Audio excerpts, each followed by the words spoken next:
Navigating family drama and personal struggles, it's something that seems to weave through every part of my life. I'm Mackenzie Foster, a 32-year-old marketing executive, and I've worked tirelessly to get where I am. But my journey has never been just about career goals. My husband, Jake, has been my rock, my unwavering support, especially when it comes to dealing with his family. We've been married for 5 years, and it's been a ride full of ups and downs. There's Barbara, my well-meaning mother-in-law, and Jake's cousins, Tyler and Allison, who are pretty great, but then, there's Vanessa, Jake's sister. Let's just say, she's a real challenge. As I adjusted the new dress I'd picked out for today in front of the mirror, my mind drifted back to a time not long ago. A time when I lay in a hospital bed, fear choking my breath as the doctor's words hit me like a punch to the gut. "You need emergency surgery," he said, as he diagnosed me with endometriosis, a condition I had silently fought for years. The disease had robbed me of so much, my fertility, my peace, my body, and left behind an endless cycle of pain. The surgery was necessary, but it came with its own scars. Scars I would carry for the rest of my life. Both physical and emotional. I didn't want anyone to know. It felt too personal. Too raw. But more than that, I didn't want to face the questions, the pity. Especially from Vanessa, who had no idea what Jake and I were going through, yet loved nothing more than turning our private struggles into the butt of her jokes. "So, where are you two having kids?" she'd ask, not realizing how much those words cut. "Mac, you about ready?" Jake's voice broke me out of my dark thoughts. I took a deep breath and pulled myself together, ready to face the day. As I walked downstairs, Jake's warm smile greeted me. "You look beautiful, honey. How are you feeling about today?" he asked, his eyes filled with concern. I shrugged. As ready as I'll ever be to face Vanessa. Jake pulled me into a hug, his arms offering the kind of comfort only he could give.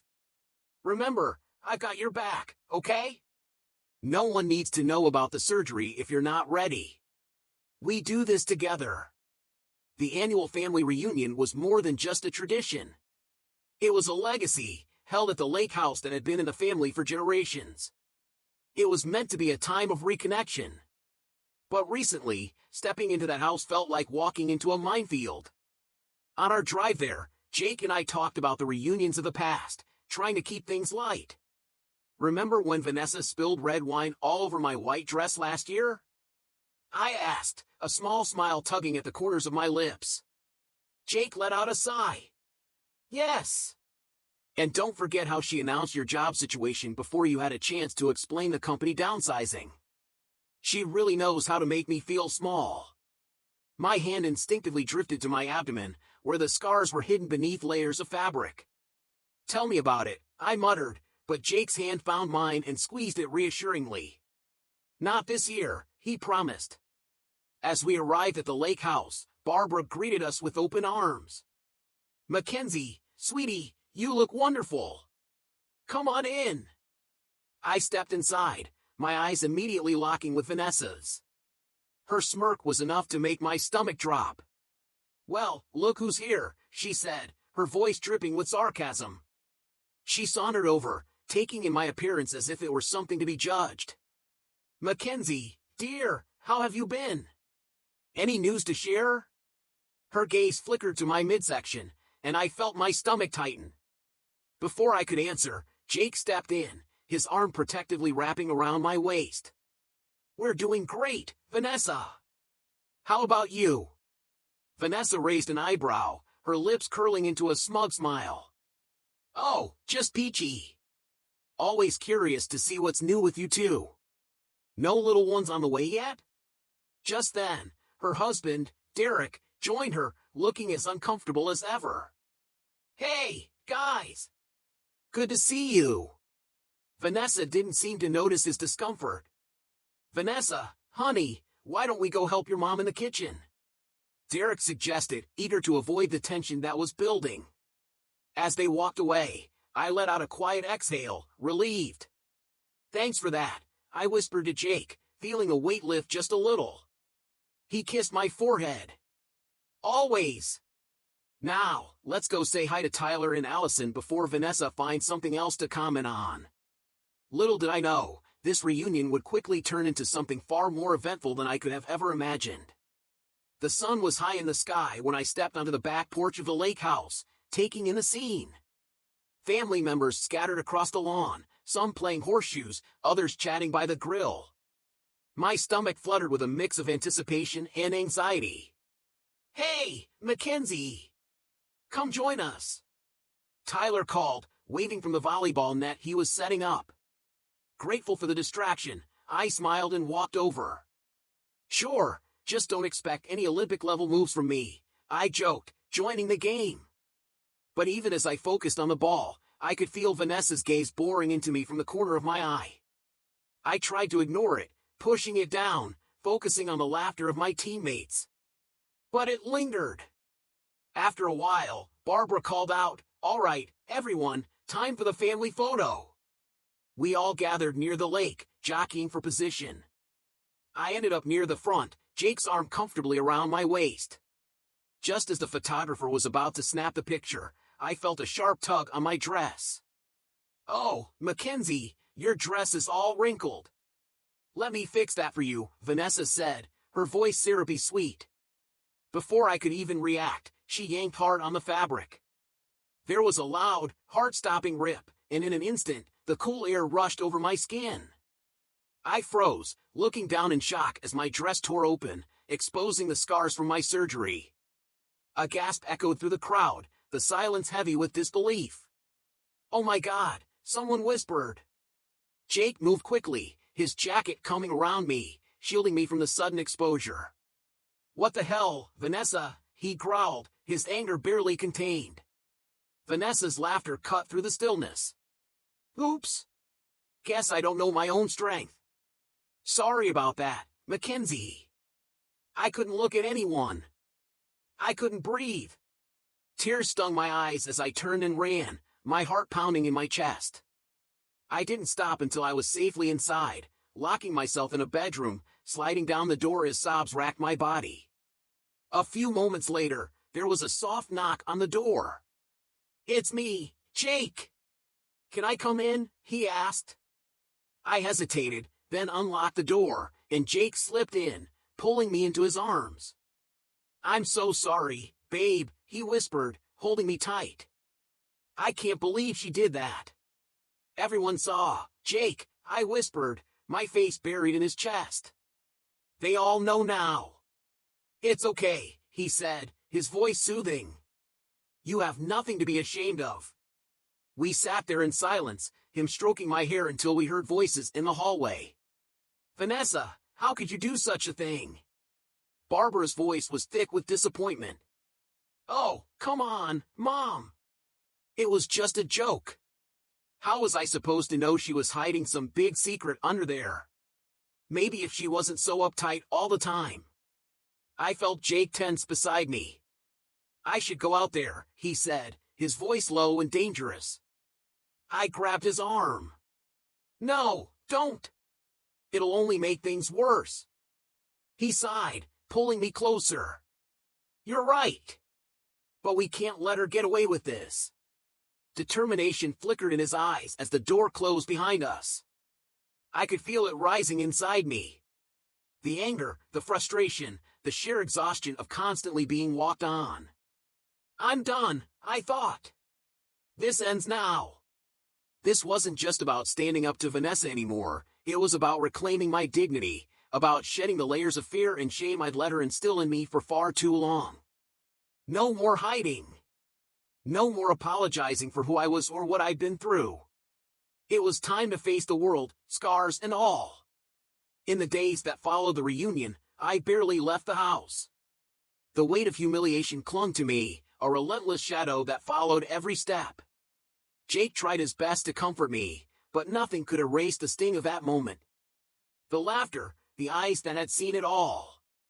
Every time I closed my eyes, I was back there, the fabric of my dress tearing, the air cold against my exposed skin. I couldn't shake it. I couldn't do this alone. I needed someone who understood, someone who could pull me out of the spiral. So, I thought. My best friend, the one person who always knew how to make me laugh, how to remind me of my strength. I picked up the phone, my voice trembling, barely a whisper. I can't take it anymore. Her response was instant. Honey, I'm coming over right now. Within the hour, Zoe was at my door, her presence like a lifeline. As we sat on my couch, I poured out everything, the years of Vanessa's bullying, the constant undermining, the way she twisted every word, every action, to make me feel small. She's always doing this to me, I said, my voice cracking. But this was a new low. Zoe listened, her brow furrowed in concern. Mackenzie, you can't let her get away with it anymore. You've got to stand up for yourself. How? I asked, my voice barely a whisper. She's always twisting things. It's like I can't win. You gather the evidence, Zoe said, her eyes alight with determination. We build a case. We show everyone exactly who she is. Just then, my phone buzzed, cutting through the tension. A text from Derek, Vanessa's husband. Can we talk? It's important. My stomach churned, but curiosity won out. I agreed to meet him at a local cafe. When I arrived, Derek looked more nervous than I'd ever seen him. His eyes darted around, making sure no one was listening. Mackenzie, I'm so sorry about what happened, he said, his voice low. But there's more you need to know about Vanessa. Over the next hour, Derek unraveled a web of troubling secrets. Vanessa's behavior wasn't just toxic to me, it stretched to him, their children, even her work life. He hinted at something about money, about possible misconduct at her job. I think she might be doing something shady, he whispered, but I can't prove it. Armed with this information, I dove headfirst into investigation mode. I reached out to old colleagues of Vanessa's, piecing together a pattern of issues at her workplace. I scrolled through her social media, uncovering subtle signs of emotional manipulation with her kids. But it was when I spoke to family members that the truth really started to surface. Tyler pulled me aside one day at a coffee shop, looking hesitant. Mackenzie, I don't know if I should be telling you this, but he paused, clearly conflicted. Vanessa's been spreading some nasty rumors about you and Jake. About why you don't have kids yet. My heart sank. What kind of rumors? I asked, trying to steady my breath. Tyler hesitated, then continued, she's telling people you guys aren't having kids because there's something wrong with you. That was just the beginning. The more I dug, the more I found. Lies. Half-truths. A trail of deception Vanessa had left in her wake, turning family members against each other with her cruel gossip. And soon, Allison, Jake's cousin, joined the cause. She shared her own stories of Vanessa's jealousy, her need to tear others down. She's always been jealous of you, Mackenzie, Allison said, her voice laced with quiet rage. I think she sees you as a threat. With each new piece of evidence, my confidence grew. This wasn't just about me anymore. It was about protecting everyone from the toxic influence Vanessa had over our family. And that made everything feel different. This was no longer just a personal battle. One evening, as Jake and I reviewed everything we had uncovered, he looked at me with a mixture of pride and concern. Are you sure you want to do this, Mac?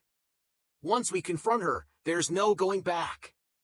I took a deep breath, thinking about all the pain Vanessa had caused, not just to me, but to so many others. I'm sure, I thought. It's time to end this, once and for all. And so, we made our plan. The next family gathering would be the showdown. Vanessa had no idea what was coming, but I was ready. Armed with the truth, surrounded by the people who mattered most, I was finally going to stop hiding. When we walked into Barbara's house, the tension in the air was palpable. Jake squeezed my hand, offering silent support. As we entered the living room, I spotted Vanessa instantly. Her eyes narrowed as she saw me, and I knew what was coming. Well, if it isn't the star of our last get-together, she sneered, her voice dripping with false sweetness. Ready for another show, Mackenzie? I took a deep breath, feeling the weight of the moment. "Actually, Vanessa," I said, my voice steady, "I think it's time for your show to end." The room fell silent. I pulled out the evidence I had gathered, the workplace fraud, the manipulation, the emotional toll she had inflicted on everyone. "You've been spreading lies about all of us," I said, my words cutting through the silence. "Turning us against each other for your own amusement." The shock in the room was palpable. Barbara's hand flew to her mouth, her eyes brimming with tears. Derek stood up, his face ashen. "I can't do this anymore, Vanessa," he said, his voice shaking. "I'm leaving you, and I'm going to seek full custody of our children." Vanessa sputtered, trying to defend herself, but the evidence was undeniable. Her carefully crafted image crumbled before our eyes. Barbara, her voice trembling, approached me. "Mackenzie, I'm so sorry. I should have seen this sooner. Thank you for being brave enough to speak up." In the days that followed, everything began to unravel. Vanessa's company launched an investigation, which led to her termination and the possibility of legal repercussions. The family rallied around me, offering their gratitude and admiration for finally standing up to her. Tyler and Allison shared their own experiences, finally free from her influence.